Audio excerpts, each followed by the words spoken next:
Bueno, mi tema para esta tarde, esta sesión de la tarde, es la bondad de Jesucristo. Y este es un tema que me han asignado y por el que estoy especialmente agradecido, no solo porque necesito desesperadamente crecer en esta cualidad de ser manso y humilde en mi propia vida, familia y ministerio, sino especialmente considerando los tiempos en que vivimos.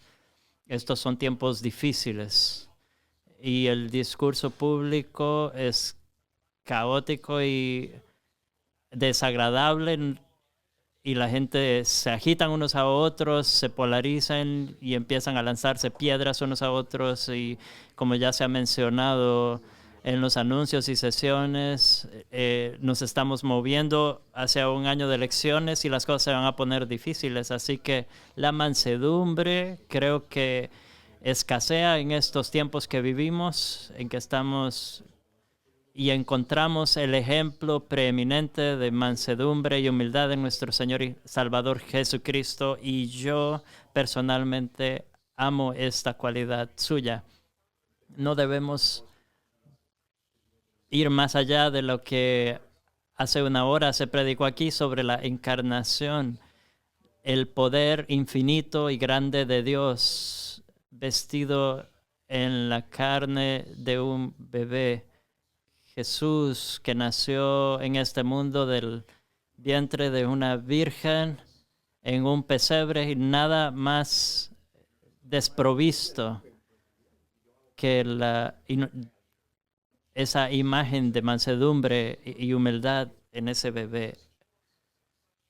La mansedumbre escasea tanto en estos tiempos, y cuanto mejor entendamos este tema de la mansedumbre en Jesucristo, mejor podremos admirarlo como nuestro ejemplo divino, nuestro Señor y Salvador encarnado, y también adorarlo, porque Él es la perfección de la humanidad, aquel al que queremos parecernos, y cuando lo veamos, cuando regrese, seremos como Él, porque lo veremos como Él es, y ahora mismo nos esforzamos por seguir su ejemplo y su modelo. En esta cualidad en particular, este sustantivo traducido más mansedumbre es praus. Praus es la cualidad de mansedumbre o humildad, y prautes es el adjetivo que describe a la persona que es manso y humilde.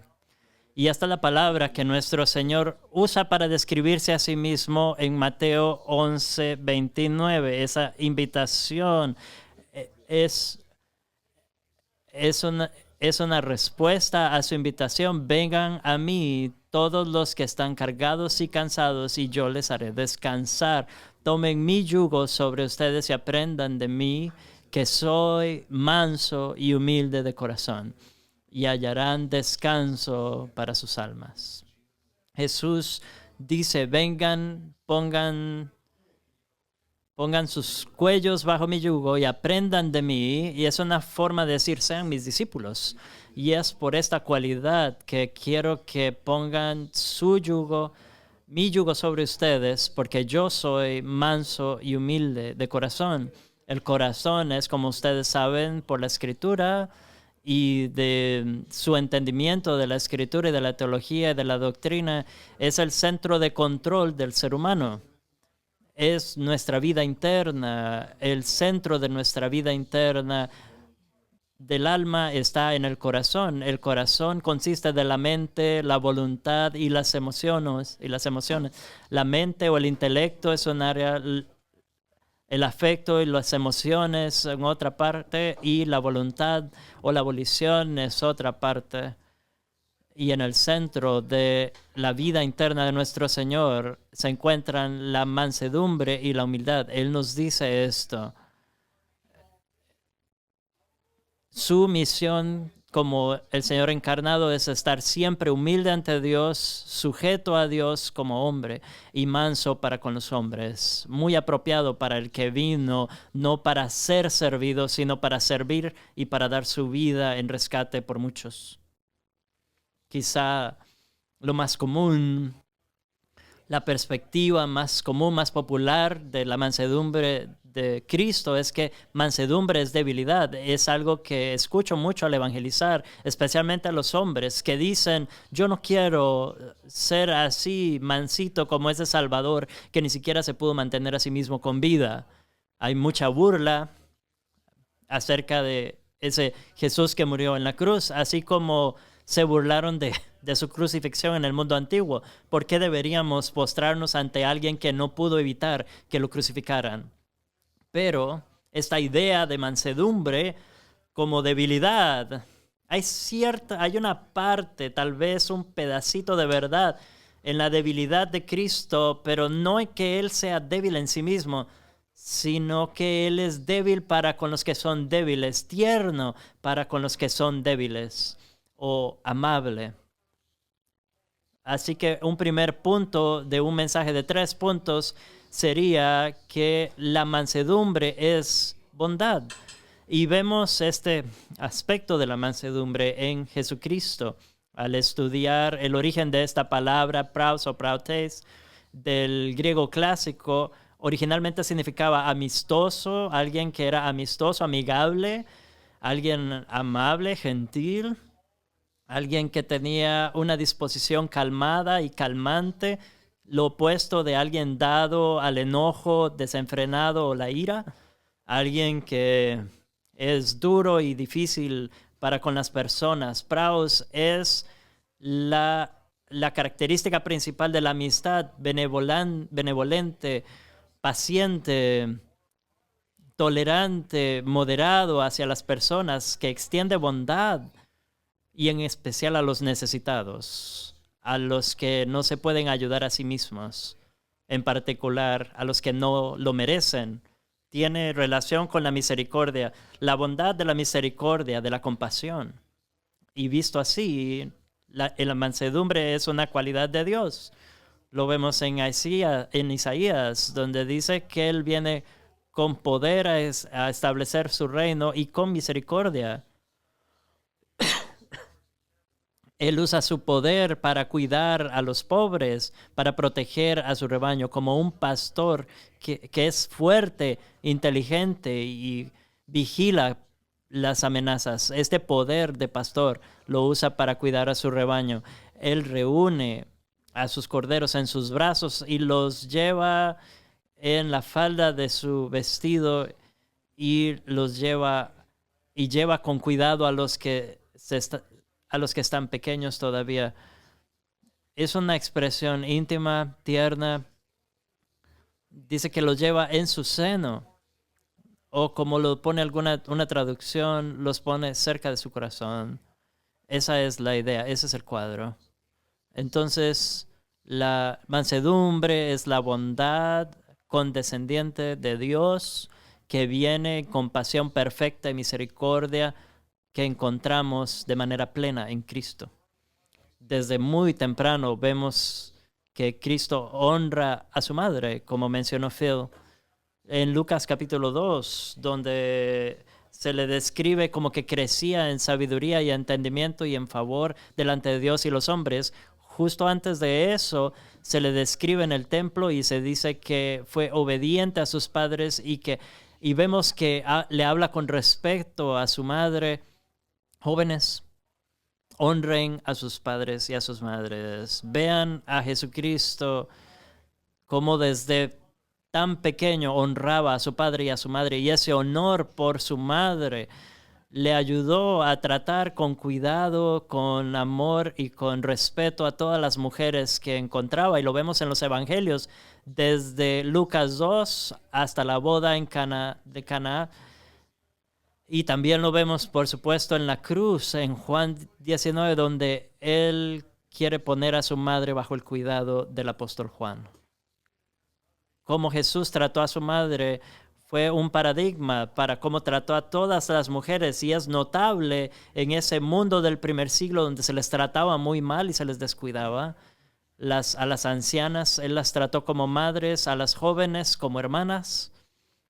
Vemos su encuentro con la samaritana en el pozo, rápido en su ministerio, y fue amable con ella, con sus pecados, fue claro, fue directo, pero trató con ella con mansedumbre y le dio beber el agua de vida que ella tanto necesitaba. Y en Lucas capítulo 7, Jesús trata a la pobre, a la viuda pobre, con amabilidad. Llega al funeral donde su único hijo había muerto, y allí en el funeral él camina hasta el lugar donde estaba el cuerpo y se detiene la procesión y toca al muchacho, y este es levantado entre los muertos. Y Lucas nos dice que Jesús se lo dio a su madre. ¿Ves la ternura de esa escena donde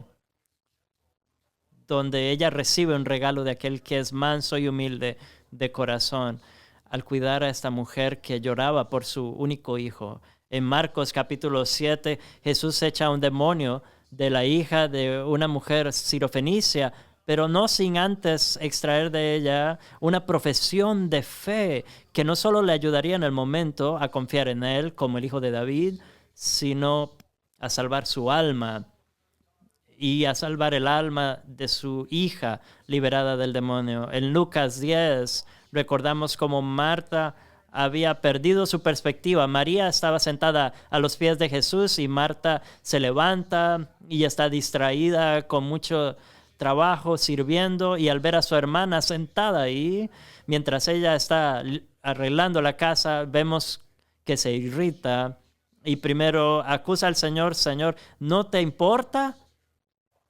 Y luego le da órdenes al Señor: dile que me ayude. Y me encanta que antes del mandato de ella al Señor venga el término Señor. Señor, dile que me ayude. Pero el Señor no le reprende con dureza, sino con una respuesta amable: Marta, Marta. Es una corrección hecha con bondad de su mansedumbre, de su humildad. Y hay tantos ejemplos más de esta bondad, de esta mansedumbre. Y lo vemos especialmente cuando Jesús trata al sexo débil con amor, con respeto, con cuidado. Lo vemos a través de los evangelios, su bondad, su compasión hacia los débiles, los enfermos, hacia los leprosos, hacia los ciegos, hacia los sordos, a los mudos, a los poseídos, a todos estos grupos de personas enfermas que eran rechazadas por la sociedad, no solo en un sentido social, sino en el sentido religioso. Eran culpados de sus pecados, como vemos en el movimiento carismático de hoy, que dice que si tienes enfermedades y si tienes problemas demoníacos, es culpa tuya. Duros, una teología dura.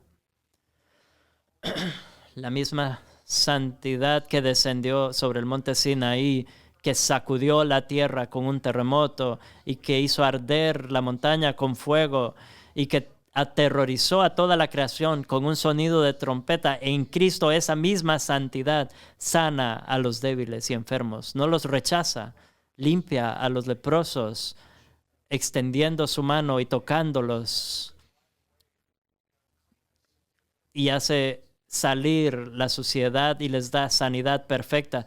Da vista a los ojos, abre las bocas de los mudos y libera a los oprimidos de la crueldad de los demonios. Jesús no rechaza a los débiles y enfermos, a los que son marginados y a los que nadie cuida. Esta mansedumbre de Cristo, esta condescendencia bondadosa de nuestro Dios es la que nos atrae a Él, ¿cierto? Atrae al pecador para que venga a Él. Pero la mansedumbre, como enseña la Biblia, es más que bondad. No es menos que bondad, pero no queremos cometer el error de reducir esta mansedumbre a una mera bondad, como si se expresara solo para los que están en una condición miserable que nos provoca compasión. La mansedumbre de Cristo se entiende mejor, creo, al ver su vida, cómo se comporta ante aquellos que merecen ser censurados, regañados e incluso juzgados eternamente. esa mansedumbre no es solamente bondad, sino también restricción. Vemos la restricción en la mansedumbre de Cristo. La palabra praus, para verla de manera semántica, también se usaba en la antigua Grecia para hablar de los animales salvajes cuando son domados. Y una vez que ese animal es restringido, se vuelve prautes, útil, su poder está bajo control. Piensen en el poder del río Colorado, donde se detiene el poder del río por la represa Hoover, o cómo un reactor nuclear restringe la energía nuclear para utilizar estas fuerzas potencialmente destructivas de manera controlada y luego utilizadas para bien en lugar de destrucción. En esos ejemplos nos ayudan a entender la mansedumbre de una manera muy diferente, como Él es como el poder de Cristo, que si no estuviera bajo la restricción de su sumisión a Dios y a su voluntad, si no fuese restringido por su mansedumbre hacia las personas, el poder de Cristo nos destruiría como con la ferocidad de un animal salvaje, nos ahogaría como una inundación, y todo eso sería justo y todo eso sería merecido por nuestros pecados no arrepentidos, pero Él no hace eso. La mansedumbre más bien es la restricción que se siente ante un enemigo, uno que realmente merece un trato duro, pero Él muestra tolerancia. A uno que le extiende clemencia, le extiende misericordia cuando es necesario el juicio. Vemos esa cualidad y la vemos en otros pasajes. La cualidad de mansedumbre de un rey noble que trata a los que ha vencido, a los que ha conquistado, que ahora están rendidos ante él, los trata con mansedumbre, con paciencia en lugar de venganza, con restricción de su mano que podría aplastarlos, pero en lugar les muestra clemencia, la nobleza de un rey. Uno de los ejemplos más tempranos de esta restricción la vemos en Moisés. En Números 12:3 vemos que el hombre Moisés era muy manso, más que todas las personas en la faz de la tierra. Es interesante que Moisés haya escrito eso. O era el hombre más orgulloso, o es como lo describe esa oración, manso, más manso que cualquiera en la tierra. Y la narración respalda todo eso. ¿Recuerdan cuando Moisés tenía que volver a Egipto y lo trataron mal? O cuando estaban quejándose porque querían regresar, o cuando crearon el becerro de oro y Dios dijo que quería consumir al pueblo y construir o hacer un nuevo pueblo de Moisés. Yo le habría dicho a Dios, adelante, pero Moisés no. Moisés intercedió ante el Señor su Dios y a menudo intercedió por este pueblo, cayó de rodillas sobre su rostro delante de Dios, mediando por los pecadores, rogándole a Dios que en favor de este pueblo rebelde, dispuesto a apedrearlo, que negaba el poder de Dios que los liberó de Egipto, blasfemaban a Dios y querían volver a Egipto para poder comer las delicias y ponerse de nuevo el yugo de la esclavitud. En Dios, a través de Moisés, la misericordia venció al juicio contra ellos. Y cuando la mano de Dios de juicio cayó sobre el pueblo de Israel a causa de su pecado, cuando los mandó a vagar por el desierto por 40 años, Moisés aceptó ese castigo. No cometió los pecados de ellos, sino que anduvo con ellos. Lo que ellos hicieron le costaron a él personalmente, le costó a él personalmente, y él simplemente siguió, lo aceptó, vagó con ellos, sufrió con ellos. Ellos fueron los que pecaron, no él, y sin embargo él se unió a ellos y compartió sus consecuencias. Es una marca de mansedumbre en el liderazgo. Y como líderes, los líderes de la iglesia en especial deben orar pidiendo que las personas pecadoras, por las personas pecadoras que se rebelan y lo pueden tratar con desprecio y con odio, aceptémoslo. En las iglesias aquí en Estados Unidos hay problemas de autoridad, ¿cierto? Y a veces en estos días cada vez hay más razones para desconfiar de los líderes y del liderazgo, y cuando entran a nuestras iglesias vienen llenos de irritación y enojo y sospecha, y eso se une a sus corazones malvados y su naturaleza pecaminosa, y el blanco eres tú. Tú eres aquel al que tratan con desprecio, cuestionan tus motivaciones, retuercen tu amor, lo convierten, lo hacen ver como amor propio, te malentienden a propósito.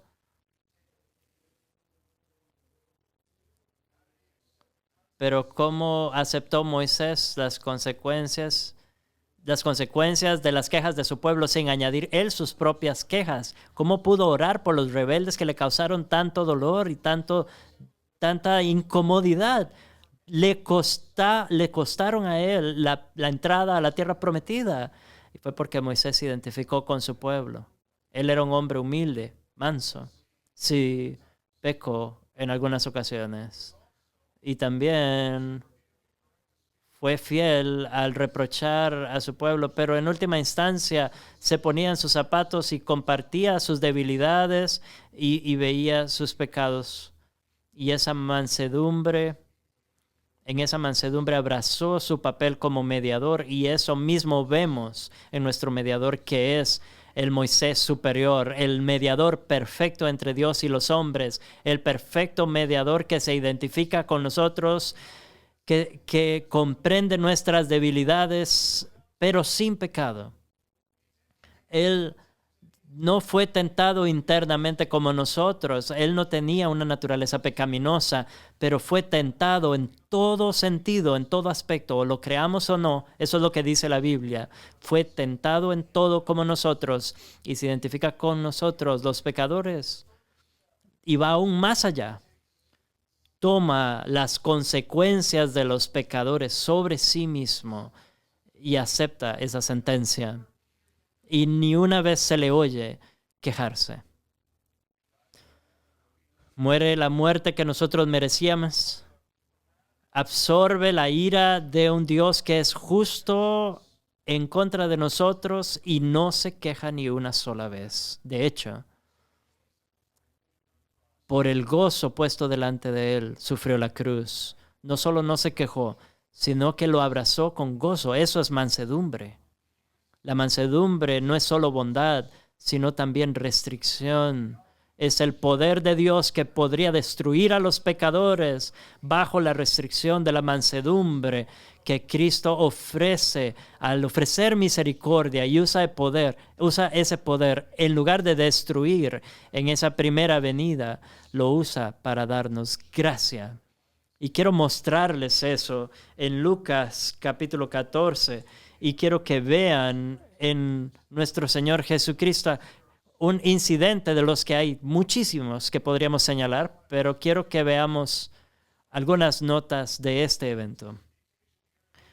Lo que está ocurriendo en Lucas 14 es el Sabbat. Después de una sinagoga, un servicio en la sinagoga, están en la casa de un fariseo que posiblemente es parte del Sanedrín. Lo invita a comer y él está haciéndose pasar por un amigo, pero nos vamos a dar cuenta de que no era tan amistoso.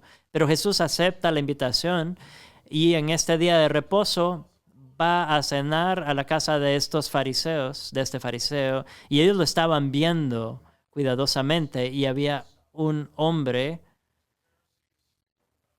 allí que estaba enfermo, y se nos dice que allí estaban los escribas, los fariseos, los maestros de la ley, analizando cada movimiento para ver para ver por la esquina del ojo. Han estado con alguien con quien no confían y ustedes están viendo en una dirección, pero realmente están viendo en esta otra con la esquina de sus ojos. Y ellos están observándolo para ver si Jesús va a hacer lo que ellos esperan que haga, violar el día de reposo al sanar a este hombre. Esa condición que él tenía, el cuerpo es conocida hoy cuando el cuerpo se llena de agua y retiene el agua y parece ser un síntoma de algo más serio, algo en el hígado o en el corazón que hace que el paciente se inflame, se llene de líquido y él siente el peso de ese líquido. Es algo muy difícil, hace que moverse sea muy difícil. Su piel está estirada y estrecha, como cuando se llena demasiado una bomba de agua. Es difícil moverse, puede desarrollar una tos crónica por el líquido en los pulmones y sumado a esto había un juicio religioso porque los rabinos decían que era por causa de su vicio o fornicación o posesión demoníaca que estaba así.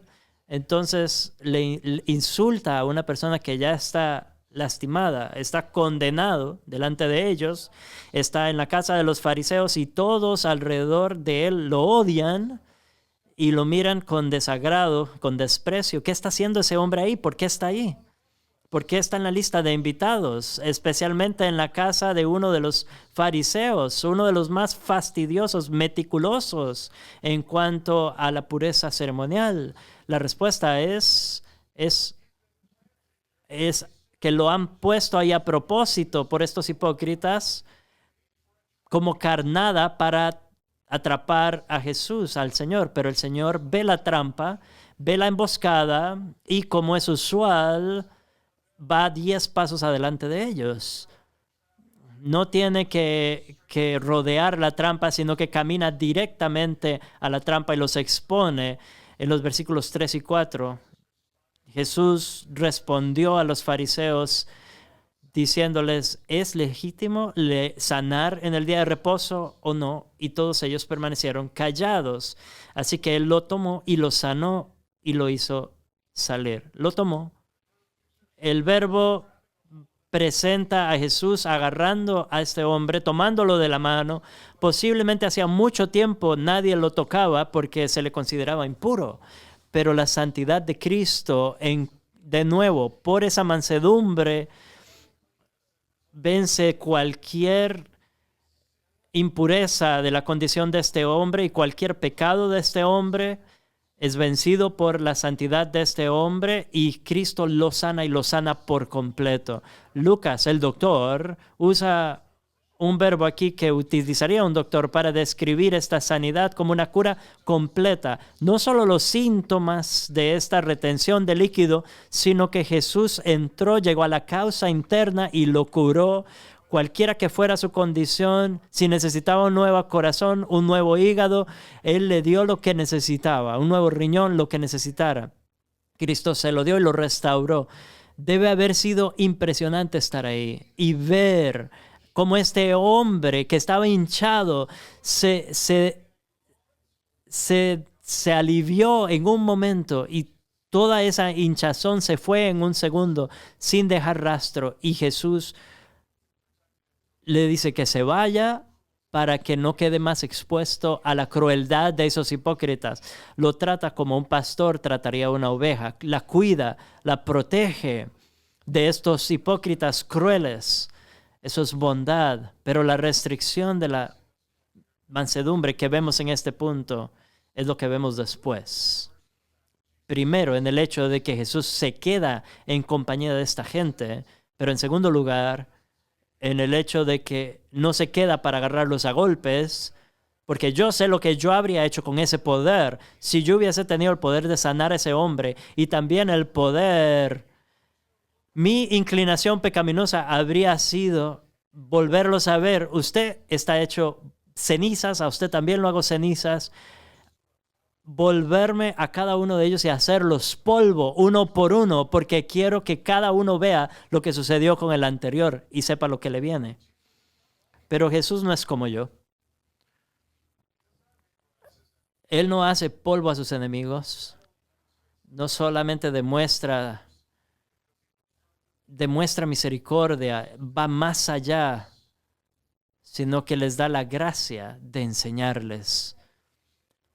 Nunca subestimen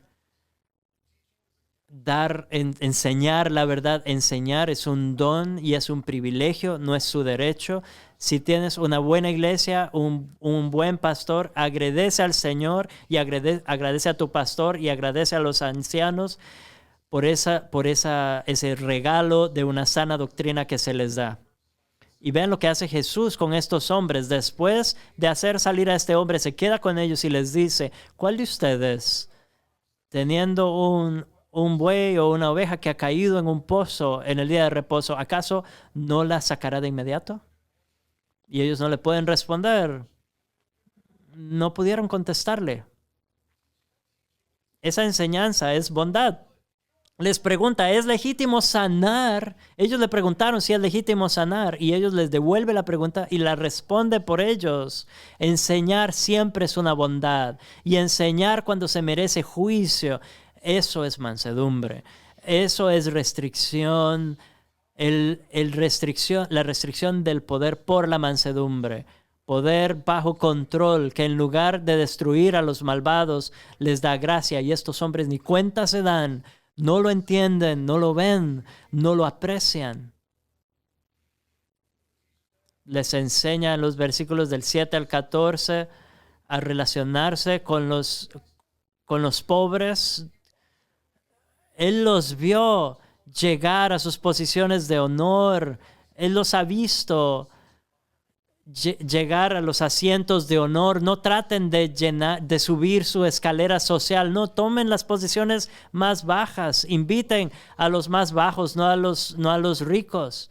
Y ayuden a aquellos que no les pueden pagar. Les da estas lecciones grandiosas. Y luego en el versículo 15 hay uno que está sentado a la mesa y le dice a él, benditos todos aquellos que coman pan en el reino de Dios.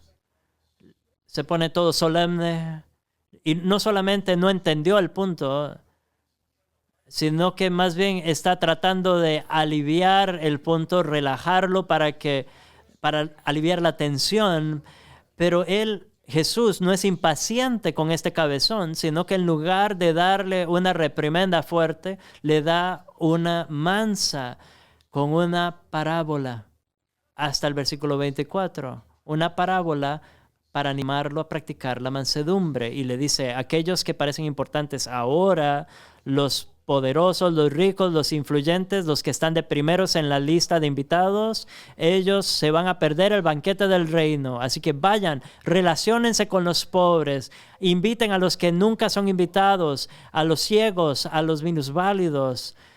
Esos son los que van a estar sentados en la mesa del rey, en los lugares de honor. Vayan, conózcanlos ahora, practiquen la mansedumbre, dice Jesús.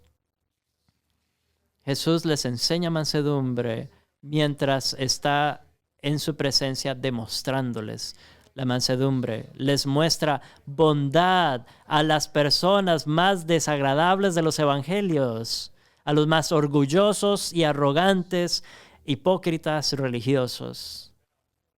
Ahora, habiendo dicho que la mansedumbre es bondad y es restricción, llegamos al punto final que se encuentra en la compostura que Jesús muestra, que es la mansedumbre que ocurre en medio del conflicto y la controversia.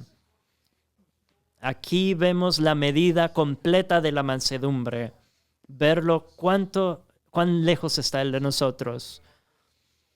Lo vemos en la nobleza del alma de nuestro Señor. Vemos una mansedumbre que es fuera de este mundo, tan diferente de nosotros. La bondad de la condescendencia divina, la restricción del poder divino sin igual, pero en su compostura ante la provocación. Dicho de manera más simple, la mansedumbre es calma, es calma. Según una fuente, la mansedumbre es más que un tema de dominio propio al restringir el enojo, sino que es una disposición de corazón que se caracteriza por una restricción y modestia. Modestia, tranquilidad, calma, serenidad, especialmente a ser provocados, especialmente a ser presionados.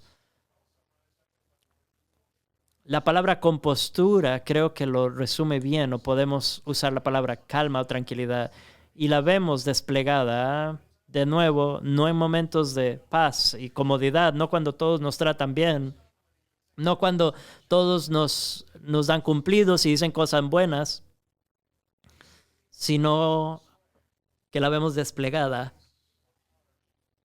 cuando hay dificultades, cuando la gente es difícil, cuando el Señor nos prueba, cuando recibimos prueba del Señor al encontrarnos diferentes tribulaciones, diferentes pruebas que pueden venir de diferentes circunstancias o diferentes personas a probar nuestra compostura.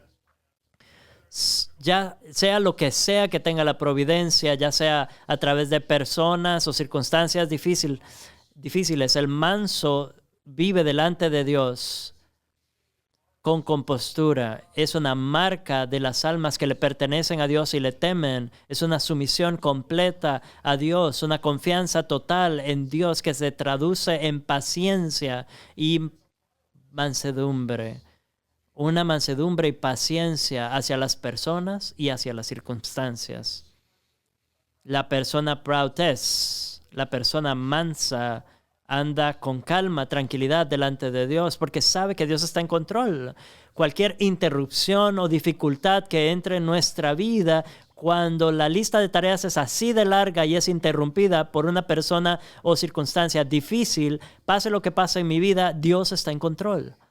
Y su providencia guía y dirige todo. Y si su providencia lo está dirigiendo, sabemos que su mente es buena y sabia, que su voluntad siempre es perfecta. Entonces, esta actitud de sumisión a Dios es ahí donde se muestra la nobleza del alma, la dignidad más alta, imperturbable. Y lo vemos desplegado cuando Jesús limpió el templo. Lo vemos tanto al principio como la última vez, las dos veces que limpia el templo, al principio y al final. Vean conmigo en sus Biblias en Juan capítulo 2, en la primera limpieza del templo. Juan capítulo 2 dice que la Pascua de los judíos se acercaba y Jesús subió a Jerusalén y en el templo encontró a los cambistas que vendían bueyes y ovejas, y haciendo un látigo de cuerdas, los echó a todos del templo con los bueyes y las ovejas, y sacó todas las monedas de los cambistas y volcó sus mesas, y dijo a todos los que tenían palomas: saquen esto de aquí, no conviertan la casa de mi Padre en un mercado. Y sus discípulos recordaron que estaba escrito: el celo por tu casa me consume. ¿Qué está pasando aquí? Había vendedores en el templo que tenían un arreglo contractual con los sacerdotes del templo y estaban allí con contratos en sus manos permitidos por los sacerdotes para vender bueyes y ovejas y palomas para el sacrificio, animales que habían sido criados cerca de Jerusalén, animales aprobados por los sacerdotes, aceptables como sacrificios aceptables. No voy a decir mucho, pero entiendan, había mucho dinero involucrado en todo este intercambio. Los cambistas estaban ahí también proveyendo un servicio para los peregrinos que venían a Jerusalén para las 3 fiestas anuales, que venían de diferentes partes del imperio con diferentes monedas y venían aquí a los cambistas para poder pagar el medio ciclo y dar otras ofrendas, pero tenía que ser en una moneda aprobada, de modo que había una tarifa de cambio. Y durante las fiestas anuales, cuando la población crecía a miles de personas en Jerusalén, cientos de miles de sacrificios animales se compraban y se vendían.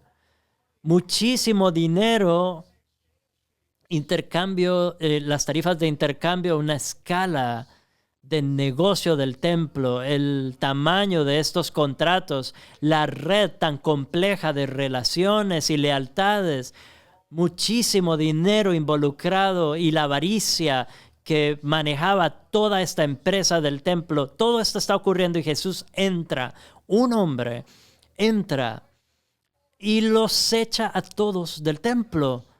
Entendemos que eso representa una fuerza de carácter en su personalidad. Es poderoso, tiene autoridad y vemos también evidencia de su mansedumbre. Me doy cuenta de que algunos pensarán que Jesús se transformó, le salió fuego por los ojos, sacó todos sus músculos y empezó a golpearlos a todos. Nos gusta esa imagen, pero lo que vemos realmente es una imagen de autocontrol. Vemos evidencia de bondad incluso al sacarlos. Me he visto expuesto limitadamente a el ejército y a la policía, y los que trabajan en los niveles más altos son llamados a hacer misiones más difíciles en edificios o lugares hostiles y moverse a través de un blanco y mostrar control y discreción y cuidado. Practican todo el tiempo antes de hacer una misión real. Tienen que pasar a una casa de muerte, donde tienen que asegurarse de matar a los malos y no matar a los buenos, y mucho menos a los que están atrapados ahí. Tienen que tratar a los terroristas como terroristas y tienen que tratar a los neutrales de manera neutral y a los rehenes con cuidado. Y es sorprendente ver a nivel humano, a un nivel militar, de policía, vemos como un hombre bien entrenado lo que puede hacer al moverse a través de uno de estos lugares. Imagínenlos, no debemos imaginarlos como en las películas que entran matando a diestra y siniestra. Eso no se vería bien. Los parientes de esas personas que mueren podrían odiar a la policía y al ejército, y eso crea más terrorismo.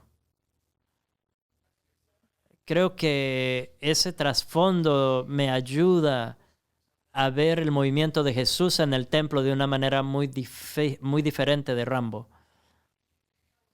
Él entra, nos dice Juan en el versículo 15, que después de que los encontró ahí a los vendedores, a los cambistas, se detiene. No entra de golpe a sacarlos a todos, sino que se detiene y empieza a planear qué va a hacer. Se toma el tiempo para crear la herramienta correcta para la tarea correcta.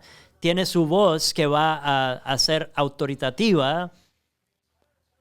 ¿Recuerdan cuando lo vinieron a atrapar en Getsemaní? Él dijo, ¿a quién vienen a ver y a quién vienen a buscar? Y todos los guardias se cayeron. Él tiene autoridad.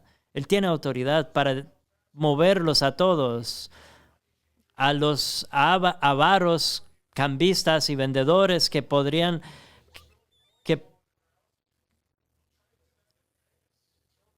Él entra y vuelca sus mesas y ellos y los hace salir. Imagínense cómo pasaría eso en una película. Posiblemente se habrían vuelto en su contra. Pero él lo hace con la herramienta correcta, para la tarea correcta, en lugar de dañar a las palomas en las jaulas con su látigo. Él usa mandatos de voz. Él no les da un mandato a las aves, sino que manda a los dueños a sacar a las aves. Al final podríamos ver en los créditos, ningún animal fue lastimado durante la limpieza del templo. Lejos de no controlarse y hacerlo todo de manera salvaje, él está en control en control, en dominio propio durante toda la situación, si él hubiese entrado y hubiese golpeado a todos a diestra y siniestra, eso había socavado la credibilidad de su ministerio. Pero la gente después de esto se acercó para ser sanados, que era lo que él estaba haciendo una hora después. El celo por su casa lo consumía, por supuesto que sí, pero en su ira él no pecó. En su indignación siempre fue justa. El que es justo cuida la vida de sus bestias. Todos estos animales preparados para el sacrificio todavía estaban vivos y todavía estaban sujetos a su bondad, a su cuidado, a su protección. Vemos una compostura, una tranquilidad perfectas. Y quizá lo vemos antes y después de la segunda limpieza del templo. Vamos a Mateo 21, rápidamente. Versículos del 1 al 5, cuando Jesús envió a 2 de sus discípulos adelante, les dijo que le trajeran al burro que estaba atado, y si alguno les reclamaba, dígales que el Señor lo necesita. Y esto ocurrió para que se cumpliera lo dicho por el profeta, de que el rey de Sión vendría montado sobre un burro.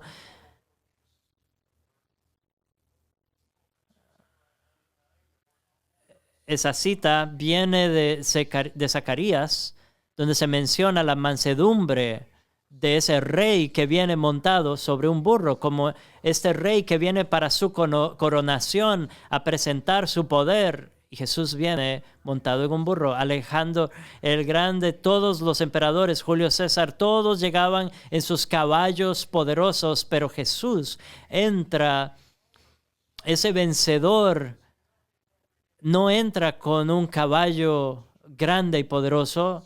Esta es su primera venida, su venida en paz, que ofrece paz, el Rey de paz, siguiendo el ejemplo de Salomón en su coronación. Salomón, su nombre también significa paz.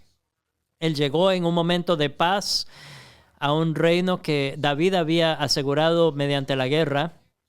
Entra montado en un burro que es apropiado para su coronación, simbolizando un reino de paz. Y el hijo superior de David, Jesús, entra montado en una misión de paz a Jerusalén, en el animal más apropiado, un burro, en mansedumbre. Y la siguiente parada en su mansedumbre es limpiar el templo por segunda vez. Vean Mateo 21. Versículos 12 al 14. Jesús entra al templo, saca a todos los que estaban ahí, los vendedores, vuelca las mesas, suelta las palomas y dice: mi casa será llamada casa de oración, pero ustedes la han convertido en una cueva de ladrones. De nuevo, el mismo control, la misma restricción, la misma compostura en una situación. Habían profanado otra vez la casa de su padre, merecían su juicio. Primero era un mercado, ahora una cueva de ladrones. Los líderes religiosos, los sacerdotes principales, los saduceos, fariseos, todos ellos procurando esta situación, justificándola. Ellos convirtieron ese lugar de justicia en un lugar de injusticia a través de la crueldad, la riqueza, las posiciones, sus reglas religiosas.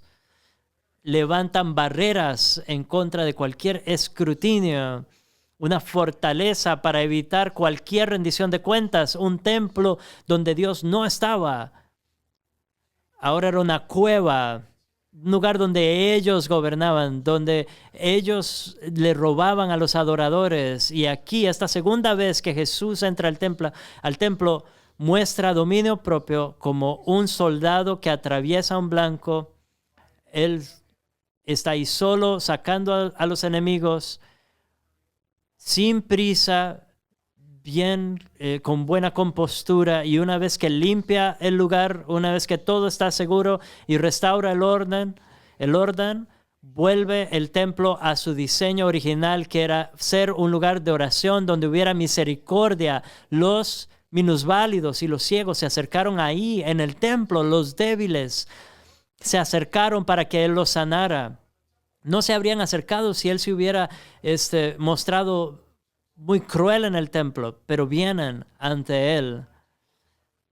Y en Lucas se nos dice que Él enseñaba a diario en el templo, a pesar de que los principales sacerdotes estaban buscando destruirlo. No sé si alguna vez han estado en una posición donde hayan tenido que lidiar con controversia, donde la gente los está desafiando su posición. Puede activar su reflejo de huir o pelear, pero no ocurre en Jesús. Él conoce a su Padre. Él sabe quién tiene sus días y sus noches en sus manos, momento a momento. Él sabe lo que va a pasar con esas personas. No tiene temor. Tiene toda la compostura, está en control, no se distrae, no le preocupan los planes de asesinato. Tiene un trabajo que hacer, va y lo hace. Y vemos lo que ocurre después. En Lucas 20, Él está respondiendo a varios desafíos a su autoridad. Las autoridades del templo no están contentas con todos los contratos rotos y toda la gente que sacó del templo, así que Él responde a todos los desafíos que ellos traen con compostura, con calma, con tranquilidad.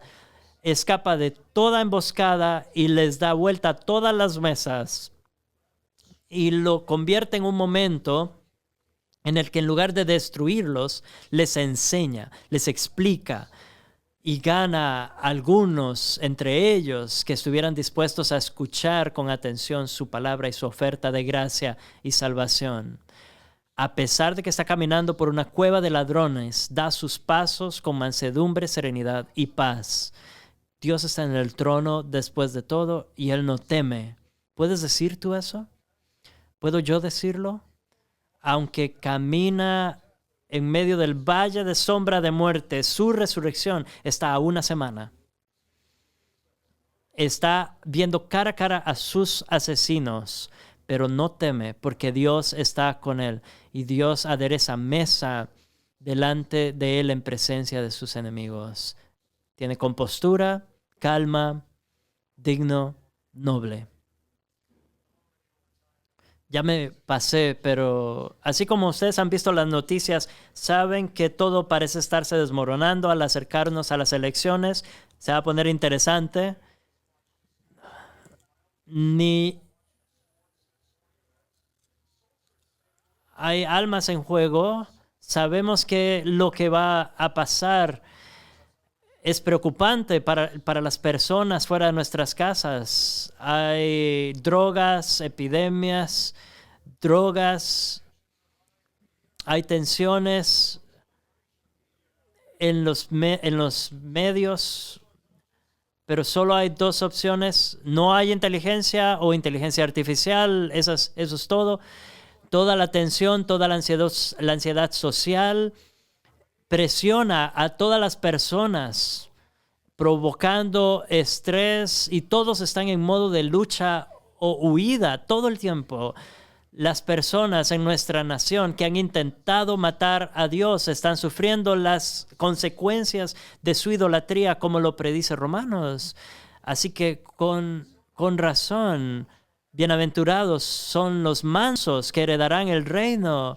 Y lo que el mundo necesita hoy más que nunca es a este Salvador que es manso y humilde, y que su espíritu nos enseñe a ser mansos y que podamos ejercer restricción y compostura para mostrar compasión y misericordia en este tiempo después de su primera venida, para mostrar gracia. Y como cristianos debemos saber, el mundo sufre ansiedad, temor, y no estamos mostrando la bondad que deberíamos mostrar aún a los más débiles. A veces somos duros y no nos restringimos en nuestro enojo en contra de la cultura. No mantenemos la compostura y la confianza en nuestro Dios. Hay personas en nuestros círculos que nos dicen que debemos luchar en contra de la dureza con dureza. Cuando hay alguien que es duro con nosotros, seamos sarcásticos, regañemos, avergoncemos. Si nuestra mansedumbre los avergüenza, está bien, Pero lo que necesitamos más que nunca es seguir el ejemplo de nuestro Señor Jesucristo. Es lo que el mundo necesita ver, vidas transformadas por la gracia de Dios, por la redención y el poder del Espíritu. Los expertos en salud mental no lo van a resolver. La droga, la medicina no lo va a resolver. El poder humano, la política no lo va a resolver. No va a procurar la salvación que necesitamos. Solo los cristianos que crecen en el Espíritu pueden demostrar una salvación inexplicable por medios humanos. Así que recibamos con mansedumbre la palabra implantada que puede salvar nuestros corazones y que el fruto del Espíritu crezca en nosotros, uno de los cuales es mansedumbre, y que esa naturaleza se manifieste con claridad en sabiduría, en entendimiento y buenas palabras conducidas en mansedumbre, humildad, bondad.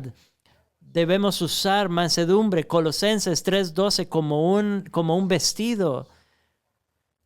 La mansedumbre es la mejor armadura que nos protege en contra de los ataques, pero es suave al tacto, cómodo para usarlo, especialmente adentro, cerca del corazón. Pablo le dijo a Timoteo, busca la justicia, piedad, fe, amor, paciencia y mansedumbre. Primera de Timoteo 6:12, es así como luchamos la buena batalla, con mansedumbre, no con dureza. Es así como nos apropiamos de la vida eterna. Es así como lidiamos con nuestros enemigos. El siervo del Señor no debe ser peleonero, sino que debe ser manso y capaz de enseñar con aptitud y corregir con mansedumbre, con gentileza, bondad, calma, tranquilidad. No sé si puedo hacer eso. Yo estoy de acuerdo. Yo no sé si podemos. Es más, no podemos. Le puedo decir que no puedes. No puedes hacerlo por ti mismo. Cada vez que fracasas en tu mansedumbre, fracasas cada vez en la restricción o en la compostura, que tus fracasos te lleven de vuelta al Evangelio y que puedas ver el costo de nuestros pecados y la mansedumbre de Cristo que nos salva, porque Él es perfectamente majestuoso, no nosotros. Que la nobleza de su alma provoque adoración que no pare de cada uno de nosotros. La mansedumbre es un fruto del Espíritu, no es algo que se puede hacer en el poder de la carne. Debemos crecer en mansedumbre y otras virtudes admirando a Cristo, pues es Él el que nos dijo, vengan a mí. Todos los que estén trabajados y cargados, todos los que están estresados, ansiosos, temerosos y sienten toda esta provocación de una cultura airada, vengan a mí, vengan, yo les haré descansar. Yo les daré compostura, tranquilidad en su alma. Yo los haré mansos. Tomen su yugo sobre mí, sobre ustedes. Aprendan de mí, que soy manso y humilde de corazón, y hallarán descanso para sus almas. Amados, es una promesa. Créanla y vayan a Él en busca de mansedumbre. Señor, te damos gracias por el ejemplo de nuestro Señor Jesucristo, que es manso y amable, y sentimos su bondad para con nosotros todo el tiempo. Te damos gracias porque no nos destruiste como merecíamos, sino que nos has dado una salvación gratuita, y te pedimos que hagas evidente esa salvación en nosotros al crecer en la mansedumbre de Cristo nuestro Salvador. Amén.